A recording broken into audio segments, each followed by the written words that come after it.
Davies is on the podcast today. I always start my episodes by asking people, what was your transition into motherhood like? You're a mom of 2, but before I ask you that question, I wanted to hear kind of the backstory and the history of why you started Mixed Up Money. For sure. That one's kind of ironic. So I started blogging about money in 2015, and I had a ton of consumer debt. I was extremely irresponsible with money. I had no idea how to manage it. I didn't know I needed to save for my future. And so I was just kind of floundering. And when I went home one night and was like, how do I get out of debt? Because the panic started to really set in. I found this entire community of people who were kind of in the same position that I was, or that were making things seem more, less overwhelming, because, there's so much financial jargon. It's really scary. And that's why so many of us are like, Kate, forget it. I'll just do what I've been told to do by the bank or by my parents or whoever. And yeah, suddenly I realized there was like a ton of easy ways to learn about money, and I actually found it really fun. And so I started like an online diary where I would talk about repaying my debt, and it's blossomed into this career that I really love. So where were you in 2015? Were you in university, or like where were you in life? So I was 25 years old, and I had just gone back to school for a second time because I wasn't happy with what I was doing in my career after university, and I had no money to my name. I was just spending during college and university, and then I actually ended up getting a job at a consumer debt consolidation organization. So they would like help people consolidate all of their debts and pay it off really easily. And I was like sitting in the training, listening to people talk about all of their debt, and I was like, oh my God, I am our clients. Yeah. And like, how did I get this job? And like, I don't know anything. So it was, that's the irony. So where you started a blog, so it was kind of like a diary of, like, were you totally open and honest? Like, this is my situation. This is how much debt I have. Like, this is how I'm going to try and pay it off. Yeah, I started off anonymous, and that lasted about a week. I was like, no, I think I'm just going to air all of my grievances here. Like, I feel like I'll hold myself more accountable if people know that it's me. And so many other people online were doing it, and I was like, forget it, I'm just gonna say. So I'd be like, I paid off, like, this is my income this month, I put this much on my credit card. I fully put all of my finances out in the world, and that was probably the first time my family knew how I was doing, the first time my friends knew how I was doing, and any stranger who just happened to stumble upon my blog. That's crazy. I love that though, because I feel like finances are such a mystery. Like, everyone feels probably like they're the only ones that doesn't know what's going on and is not financially literate and doesn't have everything, set up like we should, air quotes, have it set up. Yes. Did you do financial stuff in school? Absolutely not. I actually am a journalism major. Okay. So I had zero understanding of finances at all. I'm actually terrible at math, which is another common misconception, that you need to be good at math to be good at money.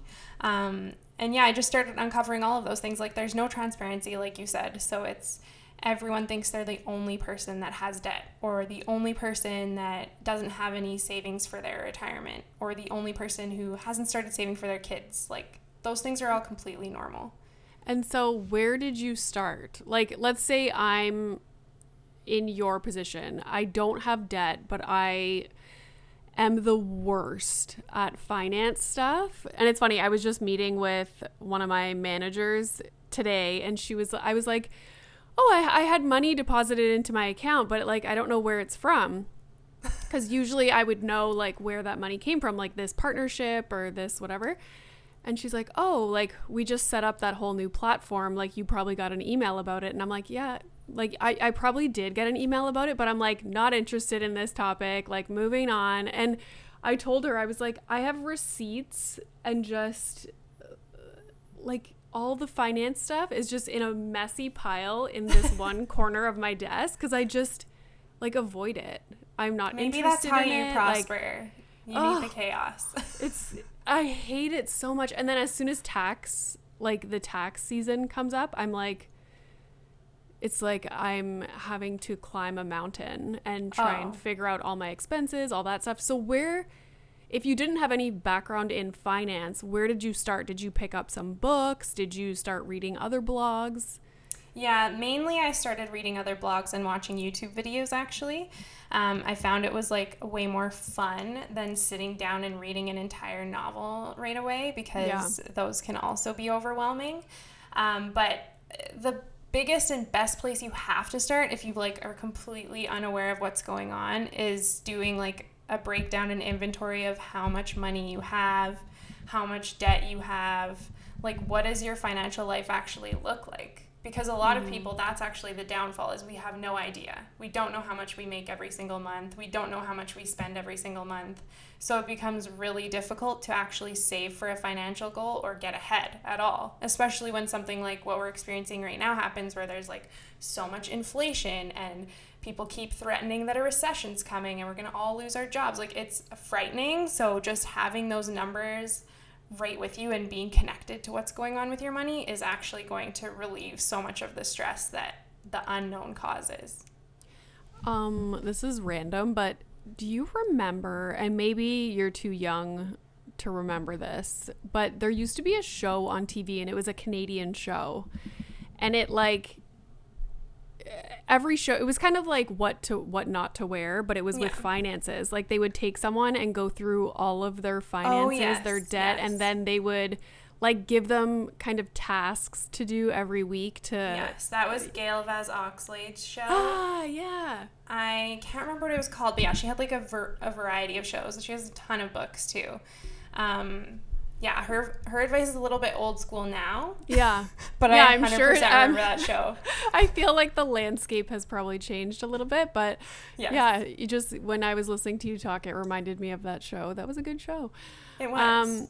Okay, so let's talk a little bit about motherhood. What was your transition like into motherhood, and specifically, how did that, if it did, change your mindset about money and finances? Because I feel like maybe having kids kind of shocks people into being like, okay, I need to start taking this stuff seriously.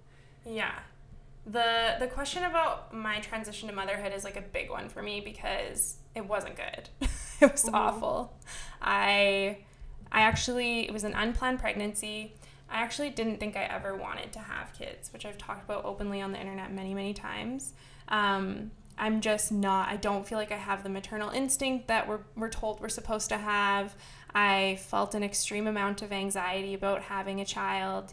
And when I did eventually have my baby, that's exactly it just kept spiraling. Like, I had really, really bad postpartum anxiety, and I struggled a lot because I lived in a community completely separate from my family at that time. So I was just isolated, alone, and scared. And that was like my entire first 2 years of becoming a mom.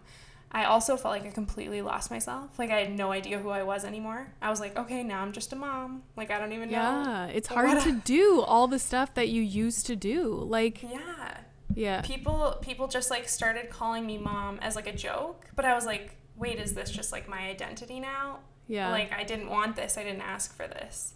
So it took 2 years of therapy to finally realize, like, I'm still my own person, and I'm not like a mom. That's just a part of my life. Mm-hmm. And so that was my transition into motherhood. I've come a long way. I'm surprised I had a second kid. Many people in my life are, because I was like a one and done. And then I just like finally started to feel comfortable in like myself. And this time with my second child, who's 10 months old, I feel so happy, and like it's so much easier because I gave myself like the space to be both a mom and myself. Yeah, 100%. Like, your second experience was probably so different because you had a different mindset, and you were like, no, like I'm a mom, but I'm also a million other things. Exactly. And I finally realized like it was okay to ask for help, which is something I was super ashamed to do with my first kid. This time I'm like, please take my baby. Like, I can't do this. So that's been like a huge relief too. And I tell anyone who's like a first time mom, I'm like, no one can give you advice because everybody's baby's different. But like the only thing I'll say is like, please ask me for help. Like I'll take your baby for as many hours as you need. Like we all need a break. Yeah. But as far as money goes, and when I had my kids, they immediately, like my daughter became my why. It was like, this is everything that matters now. And like, I love that I have this responsibility to create a person that's like doing good in this world. And like everything that I want to do with my money is show them all the good parts of money, because I feel like so many of us are, we're scared of money. We feel like money's evil. We think that people who have a lot of money can't be good. And I just kind of want to make sure that I'm raising my kids to understand that there can be good with money. We have to make collective change somehow. And I don't know, just money. Like I've really shifted my mindset around money. I used to really think individualistically about money. Like it was all about me and earning and saving for myself. And now I'm kind of like, okay, how can I do good with the money that I have? Yeah. And growing up, and this was one of my questions I was going to ask you at the end, but maybe I'll just ask you now. For me, growing up, we're not taught anything about money or finances in school. Like not one thing. And I feel like maybe that's intentional, but anyways, that's a different topic. But like my parents also never, like it wasn't a discussion. It was never like, oh, a lot of people say like, oh, to give your kid an allowance and like start teaching them, how to earn money and blah, blah, blah. But I feel like that's then where it ends. It's never like teaching them once they're on their own, especially like in college. Like how is there not a course in college that's like all, maybe there is and I just didn't take it, but nobody knows anything about money. Growing up, it's not talked about in families. Or like you said, it's more something to be afraid of. It's like we're really struggling and we don't have money. So now it becomes this like fear-based thing. Yes. Or it's like you were saying, like people who have a bunch of money, like you kind of like it's like a negative thing. Even though everyone wishes they could like win the lottery and have a lot of money, it's like, oh, they have a lot of money. Like, you just get a weird feeling about it. Like if you're not struggling financially, like nothing you have to say is valid, Right. Like, yeah. That's exactly how it is. How do you envision yourself including your kids in money and having them understand? Because they're not going to learn it in school. No. Even if we do teach in school, which like I remember doing a budget spreadsheet in high school. I remember that. I have like a really weak vision of like, you have this much money, what do you do with it? And I'm like, this means nothing to me. I'm not going to pay attention. I didn't absorb any of it because I'm 16. I'm not thinking about what's going to happen 4 years from now. The real world, like when you're in high school, you can't envision like the real world. Oh no. Like paying rent and bills and like it's just not. No one really understands how much money they'll actually make either. So many of us are like, I'm going to make more than enough money to pay my bills. And then you get your first salary and you're like, wow, I'm barely making ends meet here. Yes. So yeah, that's a great question. In my household, like we weren't ever struggling financially, but we never talked about money, like you said. It was just like this mystery to me. And because we never spoke about it, there was never any worry about it. I never felt like there was a need to worry. I was like, everything is just going to come to me and I'm going to be fine and I'm going to be secure. And then when I got my first job and couldn't pay my bills, I was like, okay, this is not the life that I was expecting to be living. Mm-hmm. And I like created this world of scarcity, which is what someone who grows up in poverty would experience, which is like a fear that you will never have what you need. And that's something you cannot really kick. Like it sticks with you for the rest of your life and it takes up a lot of space in your brain. And so all I want to do with my kids is like have open conversations and involve them when it's appropriate. Mm-hmm. I want them to feel like if we're planning for a big family trip, they can sit down and help make a decision. Like, where are we going to go? Okay, like, okay, this is what this one costs. We could stay at this hotel or this resort. And just like make those conversations more fun and natural than something that's just like a mystery to them. Yeah. Yeah, I like that, because even when I think about me as a kid and like in high school, like I played a lot of sports, and it was like nothing was ever mentioned of like, oh, it costs this much for you to play this sport and then go out of town and stay in hotels for all these tournaments, and like it was never a thing. I know, but now I'm like, how am I going to afford to put my kids in sports? I know. And like extracurricular activities and everything, like going to college, and yeah, it's nuts. And I think starting to have those conversations in the home would go a long way. Yes. Hopefully our generation, like that starts to change. And money and finances isn't so like taboo of a topic. I really do think Gen Z talks about it a lot more than we ever did. Like millennials, it was just kind of like we weren't supposed to talk about it, even though we've experienced like the lowest amount of wealth building. We've dealt with the most financial destruction, really, like with big life events that have happened. We're just really struggling, and it's something that none of us talk about because we don't know that it's normal. Mm-hmm. But as far as like the kids thing, something I've been thinking about so much lately too is like allowances and what I'm gonna do with that, and not knowing like what makes the most sense, because I don't really know if I want to tie an allowance to like chores, or if I just want them to like have the opportunity to manage know that money. and just like feel safe. Like you don't have to work in this house to earn money, because like this is your safe space. Like, yeah, you have this money, let's talk about what we can do with it, kind of thing. Like you should be contributing to the household anyways. Right. It shouldn't really be tied to compensation. Yeah, that's a good point. Like you should just be doing that anyways. Yeah. So not to tie the money to it. Yeah, otherwise I think we're tying like earning money and productivity, and then you get this like weird, you can't feel happy unless you're productive, which is what I deal with. So I'm like, how can I reduce that trauma for my kids? This is the story of my life. Right. I cannot relax. No. I need to be productive. Yeah. Okay. So the first thing we're going to talk about is protecting yourself financially in a relationship. So did you mean like in a marriage, like a legal marriage, or just in any relationship? I think in any partnership, because you don't need to be married to have kids, and you don't need to be married to buy a house with someone. So I think any relationship that has plans to go further than just being like a fling. Okay. And so what is your advice for anyone that's getting into a relationship or is in a relationship and kind of wants to evaluate where they're at with that? Yeah, well, I think like there are endless surveys and studies that speak to a couple's difficulty when they're talking about money in their relationships. It's like there's way too many ways to manage your money, and so most couples have different budgeting styles. So there's a lot of people that are spenders and a lot of people that are savers, and usually I'll find that in a couple you have one of each. And so it becomes like this really uncomfortable conversation that you have to have.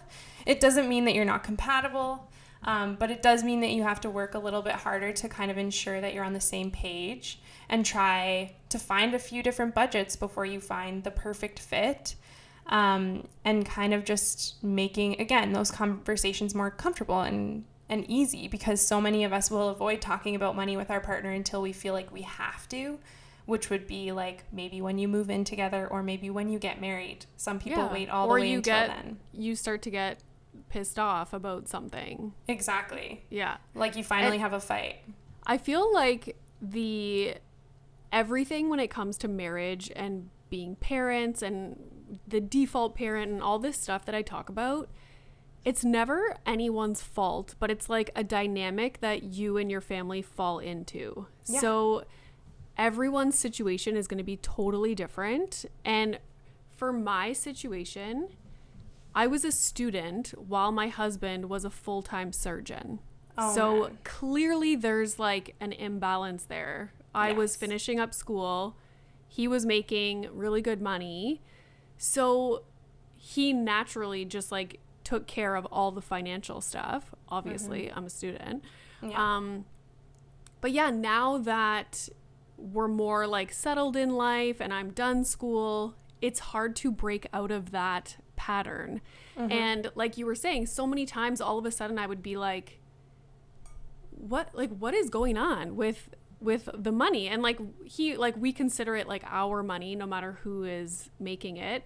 But also I think it's hard for couples because you're getting married and having kids at such a later age. So each of us is already set up like with our own bank accounts and our own like Visa cards and way of doing things. And then all of a sudden you're 34, 35 and you're getting married and having kids. And now it's like, okay, how do I merge these two things? Oh, yeah. So I'm curious do you think every couple will function in like better in their own unique way? Because I know a lot of couples are like, oh, we have separate accounts and then we have a shared account, or like with my parents, my mom was a stay-at-home mom and my dad worked full-time. And like it was the reverse where my mom would take care of everything to do with like finances, the bills and everything, and my dad literally just like made the money and like would see everything that's happening.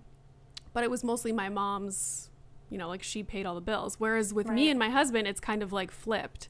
Like he takes care of everything. I don't know anything. So Yeah, and like what's your advice for that? Help me.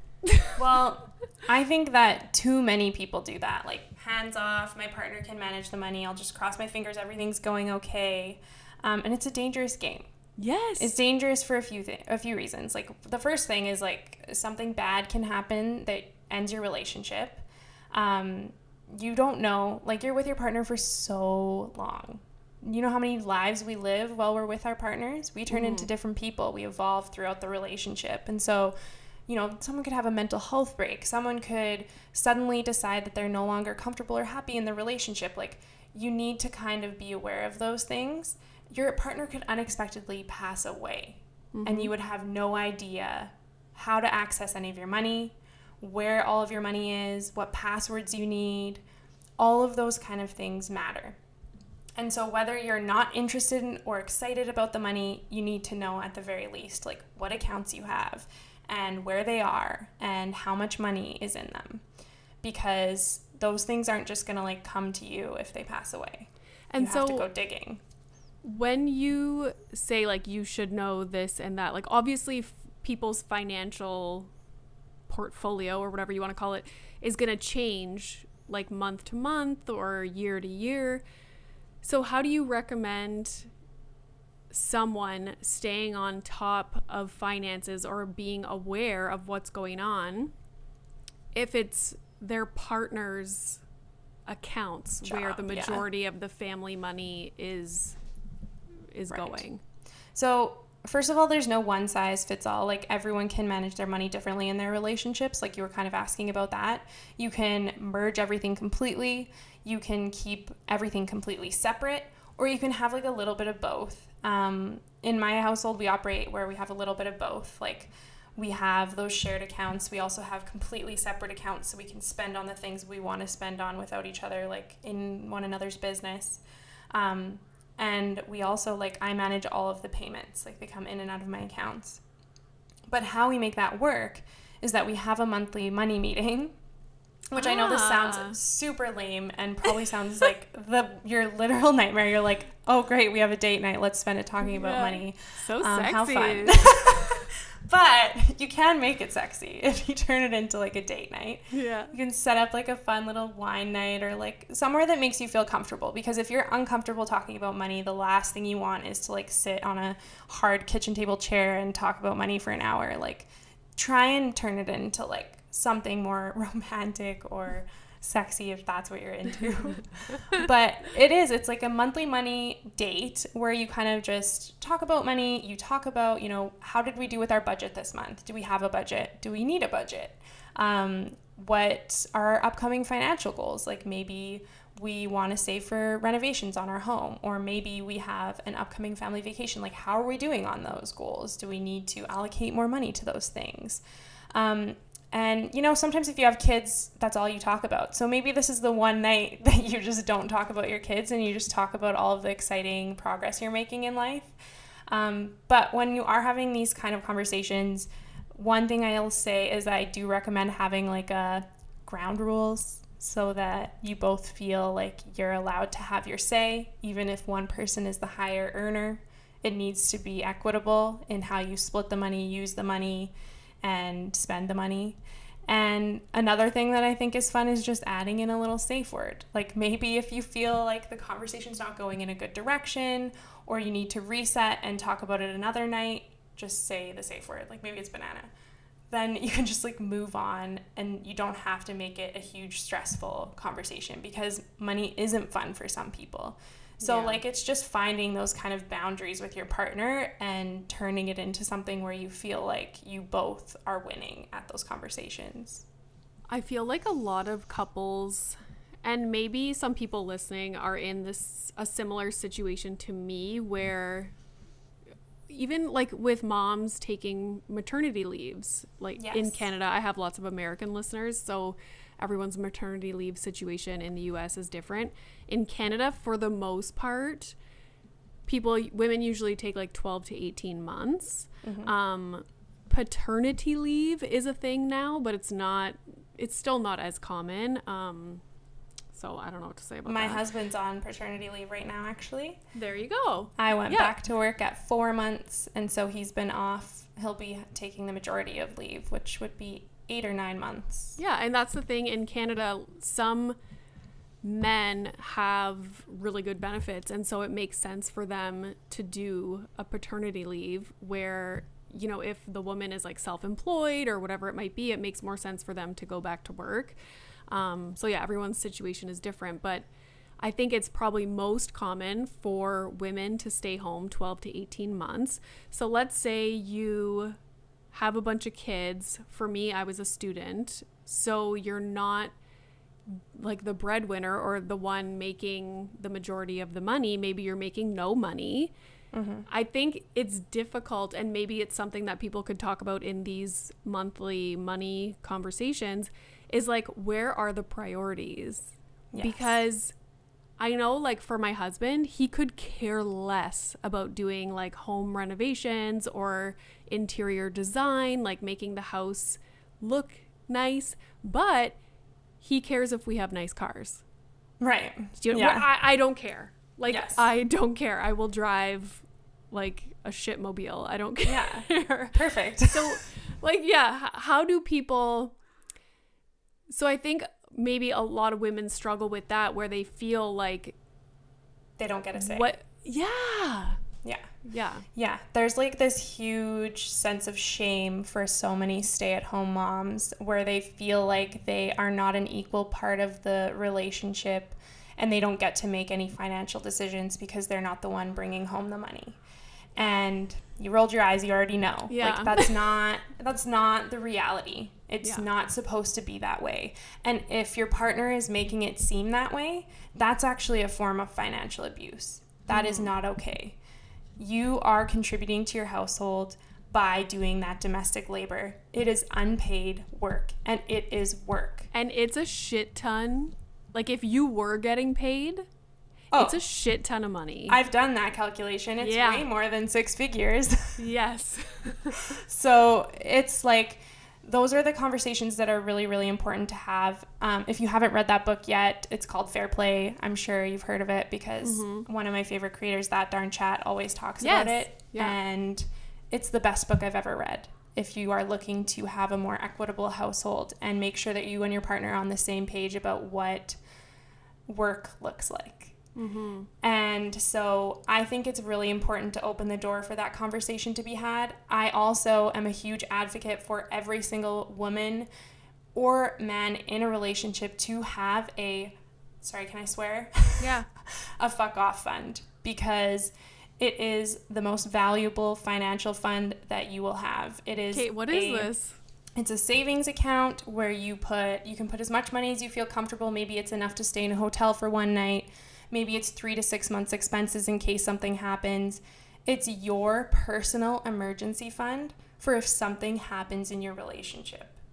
And I have been married for 6 years, been in a relationship for 10 years, and I still have a fuck off fund. Mm-hmm. It is a safety net for me. My husband has one as well, because you never know. Like I said, your relationship evolves so much. I think it's healthy to have those conversations.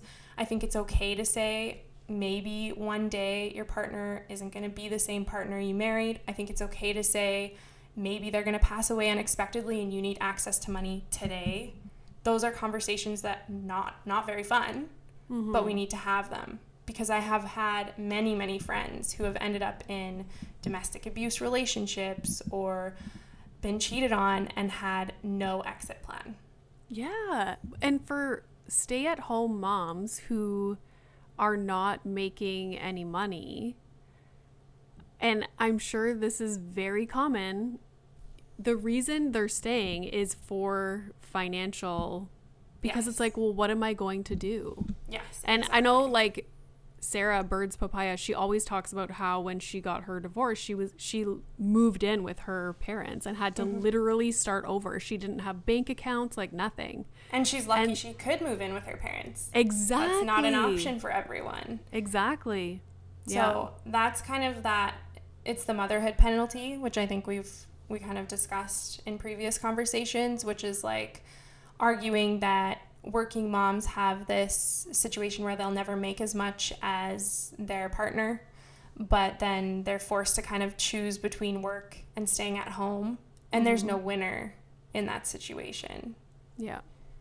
And it's like this uncomfortable conversation that so many women have, even with each other, where it's like, which one's better? It's like, well, none of them. The reality is that, like, there's no societal structure that gives us the support to manage both things. Mm-hmm. You know, we don't have adequate subsidized childcare, so then we're stuck with these traditional gender roles where one of us feels like it's better to stay home because we can't afford childcare.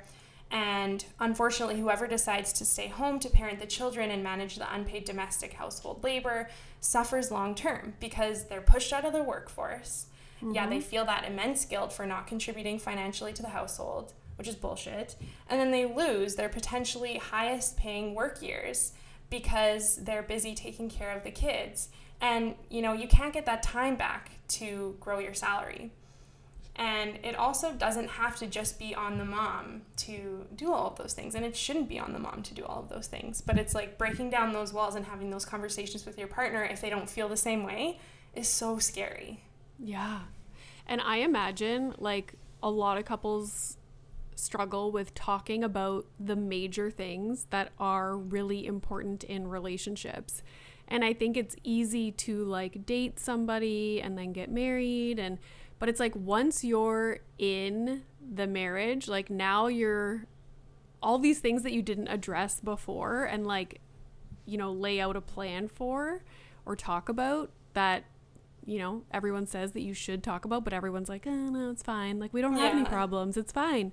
Like, you know, talking about sex is super uncomfortable. Oh, yeah. Talking about money is super uncomfortable. Talking about, like, differences in parenting styles, super uncomfortable. Gosh. Like, relationships with the grandparents, like in-laws, uncomfortable. And, like, it's going to come up. Inevitable. There's no way to avoid it. And mm-hmm. the funny thing about money, too, is, like, yes, it's scary. And yes, we don't feel like we're the experts. But, like, for one thing, it's okay to not be an expert. It's actually perfectly normal to not know everything. You shouldn't know everything. That would imply that you're, like, someone that doesn't exist on this planet. So, like, it's okay to start from scratch and learn something new. But the second thing is, like, those partnerships are, those situations that you end up talking about that stuff, it's going to happen. And money is entangled in everything we do in our life. Mm-hmm. Like, it impacts how we parent because we have to pay for those things.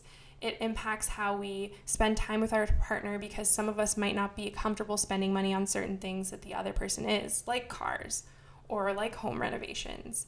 So, like, finding a middle ground, it's something you have to do. What do you recommend? So if there's someone listening right now, and by someone I mean me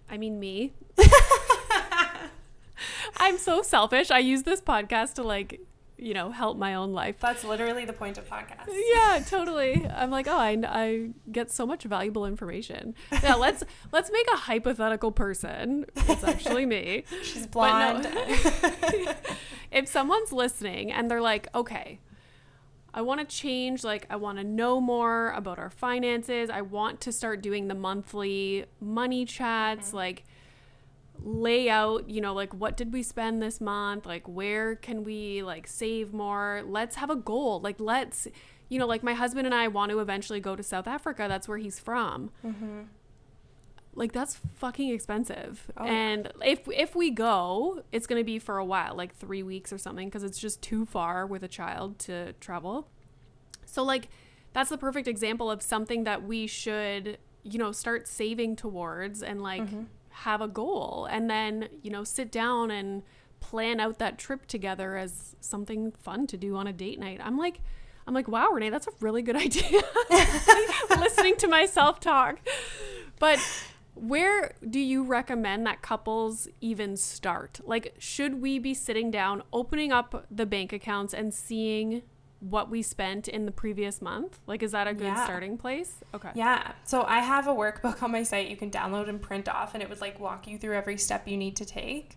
But essentially it's like, if you've never talked about money before, I think a really good place to start is just like chatting about what your upbringing was like, strictly related to money. Like, did your family ever worry about money? Did you talk about money? Like, when you went grocery shopping, what did that look like? Like, were your parents really strict on what you could put in the cart or not? Just those, like, really small conversations to get a better understanding of who you're actually talking to about money. Because you kind of need to know, like, if your person does feel that scarcity, that might be why they don't like spending money. So, like, that background information matters before you start jumping into the actual details. Like, money's very emotional. And so, like, making sure you open those doors is really good. But you can just start by, like, having a really casual and fun conversation about a vacation. Because, like, that's disarming. It's actually fun. It makes you feel excited about your money and your progress that you're making. Like, it's okay to start light. But eventually, yes, you do have to sit down and like write down all of your accounts, how much money's in them, how much debt you have, what your monthly payments look like what is your household budget? And then from there you can say, okay, we can afford to put $200 a month aside for our family trip. And like, this is the account. Do you think every family should have, like, I hear the word budget and I'm just like, oh, I can't. Because I don't have a response. I just you just don't like the word budget. It's just the word. I hear it and I'm like, every month is so different. Like, yes, it's really difficult probably if you're on a roller coaster income too. Like, if you don't have a consistent income as a self-employed person, then it's way more difficult to have a budget. I completely get that. So, but should every family have, even if it's like something that's flexible, like a set, not a set in stone, but like, you know, kind of like an outline of, because I like, for us, we spend way too much money on eating out, like 100%. Same. So like, should we, you know, recognize that and be like, okay, maybe we should, you know, bring that down a little bit and try to be more aware. And my mom always said, and she's like, you need to know what you're spending before you can start like making a budget or even understanding like how much you should be allocating where, because you need to know how, like, what are you spending on stuff? Well, that's what I say. Like, even if you don't have a budget, we're all on a budget. There's only so much money. The problem that happens is when you're spending outside of your means. So how much money you have, if you're living outside of those means, like, that's when you start to accumulate debt. That's when things become uncomfortable and scary. And so if you are spending way too much money on takeout, but you guys are still able to make ends meet and you're not actually in debt, then you're not actually spending too much money on takeout. If that's one of your priorities, that's completely fine. I don't think that's bad. I'm the same way. But I just think, like, I have a budget. I just review it at the end of every month. I'm not actively monitoring it. Okay. I've automated everything. So it's like hands off. I know my bills will be paid. I know I have enough money in my bank account. But I like to do the reflection at the end of the month to make sure that my priorities are still where I think they should be. Yeah. Like, I don't like to worry about groceries. I worried about it too much when I was in debt. So, like, I just want to be able to spend money on food. And, like, that's an okay spot for me to, like, go crazy. Whereas when it comes to, like, our vehicles or, you know, our extracurriculars that we have as adults, like our hobbies, that's where I'm like, okay, like, make sure we're good here.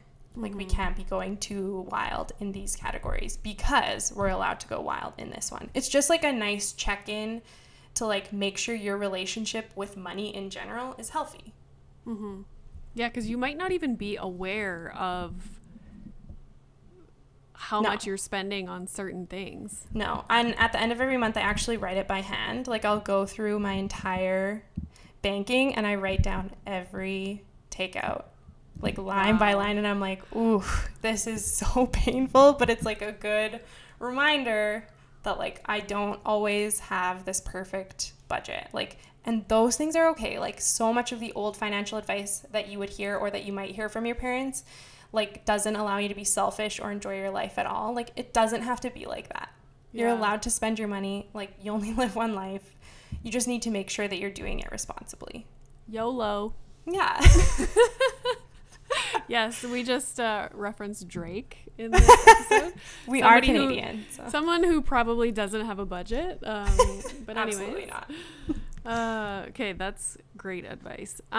Let's talk a little bit about, so it's interesting because I knew I was talking to you today and then I just had that thing come up on, somebody messaged me. No, I shared all the Marvel superhero birthday party ideas that I found on Pinterest. And somebody messaged me asking about, like, whether I feel bad if I don't have this picture perfect, like, over the top party. And I feel like kids parties are such a thing nowadays. And, like, to be honest, last Halloween, like, I used to be, when I was single living in a condo downtown, like, you know, for Halloween I, like, would go all out. My whole condo was decorated because I would always have a Halloween party, like, costumes to the nines. And then I had Milo, and, like, I don't have Halloween decorations anymore. I did, like, a last minute little costume. I didn't even dress up, like. And I was like, oh my God, I feel so shitty. But then I decided to not feel shitty about that. And, like, for his birthday, we just had a cake, like, the three of us. We didn't even do a big party. And so, and then someone got offended because someone's always offended. Someone is always offended. Like, you either feel like shit because you don't have the big party, and then if you're someone like me who's like, no, like, I don't care, I'm not gonna have a big party, like, that's not, like, I don't have time or whatever, then someone who does do the big parties is offended because I'm like, oh, it's not for me. You know what I mean? It's crazy. Yeah. But you made a point when we were talking about topics to talk about managing the pressure to give your kids everything. Yes. While still, like, taking care of their future and, like, thinking ahead. And I feel like as kids get older, like, you have a 4-year-old, I have a 4-year-old, I'm like right now it's little fucking plastic toys that cost, you know, $5 and it's not a big deal. But soon it's going to be like iPads and iPhones and the latest freaking Nikes and, you know, all the stuff that their friends have. And I remember the day Milo came home from daycare and one of his little friends, because I saw it when I dropped him off, had this Paw Patrol watch that, like, made sounds. And I shit you not, Milo came home from daycare that day and was like, I want a Paw Patrol watch. Like, I want the watch that, like, whatever. My daughter has that watch, so I know what you're talking about. And I was like, oh my God, it's starting. Like, he wants what his friends have. So how, as parents, because we want to give our kids everything, but how do you kind of reel that in and maybe even teach your kid that that's not always possible? Like, you can't have everything that every single one of your friends has. Yeah. I think the one thing I'll always tell parents is, like, I know the pressure. I've had to put off saving for my kids or saving for my retirement for my kids because I just didn't have the means when I was, like, you know, on maternity leave and things like that. one thing I'll always say is like the best gift you will ever give your kid is a fully funded retirement account. And that sounds so lame. You mean like of yourself, so you don't have Yes. to live in their basement? Your own account, yes. Because, yeah, you don't want to become a burden on your children when they're an adult. You should just be worrying about yourself and your future first, because that's going to set you up to be able to provide for them in the ways that really matter, like not those toys. And so you can't obviously go to your kid and say, you can't have a Paw Patrol watch because I have to save, I have to make my RSP contribution. Because mommy doesn't want to live in your basement when she's 75, okay? But that just like gives you a chance to have the conversations of like, what's a want and what's a need and what do we value in our family? Because every family values different things. Or maybe you really care about the environment and you want to talk about plastic and why it's really important that your family does their part to reduce that burden on the environment. So like, I think there's a lot of different ways to frame the conversation dependent on what your morals are and what your values are as your household, because that's another thing that money is tied to, is like, what do you value and what are your goals as a person? And so like that kind of gives you a chance. Like it's not going to be that easy and they're going to be super pissed at you, especially if they're in high school and they want the designer brand clothing that their friends have. But at the same time, if you can't afford it, you cannot afford it. There's no going, like you shouldn't be going into debt to buy your children clothes. They are still going to be a good human. They're still going to get the same education as their peers. They are still going to get the same opportunities in high school or in elementary school as your kid. It doesn't matter if they have the same toys or the same, like tech stuff. They'll be okay.